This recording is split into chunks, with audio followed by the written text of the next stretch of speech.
My name's Bernard Doyle, JBWere New Zealand Investment Strategist. We said we'd keep you up to date with how the trade war was evolving. There looks like there's been a reasonably significant development between the US and the European Union, who have agreed to cease hostilities for now while they undergo further negotiations. So markets are taking this a little bit with a grain of salt because we've had these false dawns in the past, but our view is this could be an important breakthrough.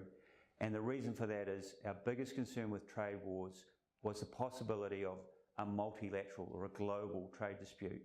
And the fact that the US and the EU have walked back a little bit from threats and counter threats to a negotiation is a good sign.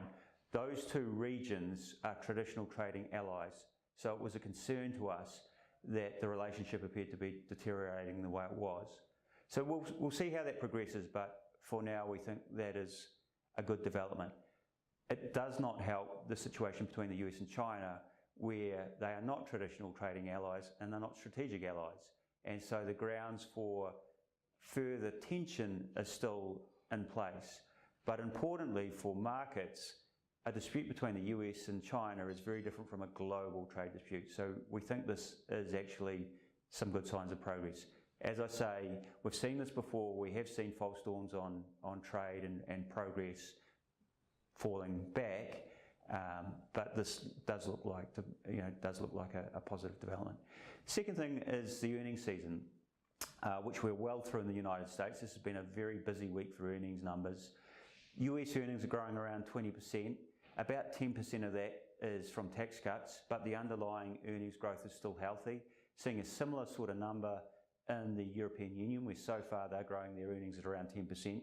So we would describe the earnings growth as healthy and signs that whatever the noise around trade and what that might do to the world, these corporates are still growing their earnings. Now the key thing late in the cycle is you are seeing a lot more volatility. So companies that disappoint are dropping sharply. Companies that exceed earnings, we've seen some very strong positive reactions in share prices. So that is one thing to be aware of with earnings late into a bull market. Investors actually expect good results. So if a company doesn't deliver good results, you can get a 10 or 20% share price reaction. That's something we've seen this week. And is it really a feature of a mature bull market? But broadly speaking, we're quite comfortable with what we're seeing out of the earnings numbers.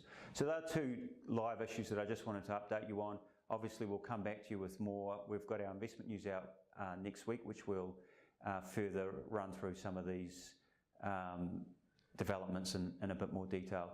As always, if you have any questions, please just get in touch with your investment advisor and they'll pass them on to our team. Thanks, everyone.